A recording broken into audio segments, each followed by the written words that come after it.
আসসালামু আলাইকুম। ওই যে দানোর মহিষ বান্ধা দেখা আগামী একদিন আগে খাটা হয়েছিল, একদিন লাইট বন্ধ রয়েছে, রোয়ার পরে 12 দিন গিয়া আমরা ওগুলারে আবার বান্ধিয়া বাড়ি আনছি। তো মূল কথা ওখানে রইল, এখনও বিশ্বাস আছে বুঝছেন। আর ধান দেওয়ার সময় তো প্রায় মাস আশপাশের সবে ধান খাটি লইছেন, মাঝানো আমরা কিছু জায়গা রয়ে গেছিল। তো আজকে খাটলাম খাটি আর সোনালি ফসলগুলা গরু তুলার লাগিয়া ওজন ধান খাটিয়া বাড়ি টানিয়া আনা লাগিয়া ওই দেখলাম খুব সুন্দর হয়েছে আলহামদুলিল্লাহ। ধানও এবার হয়েছে, আল্লাহ দিয়েছেন আলহামদুলিল্লাহ।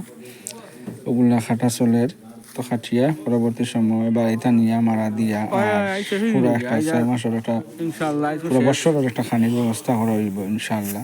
আসলে নিজে খাটিয়া নিজের ইয়া বা নিজে এই যে এই খামগুলা আসলে ভালো লাগে।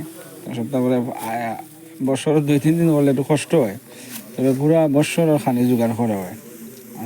আমরা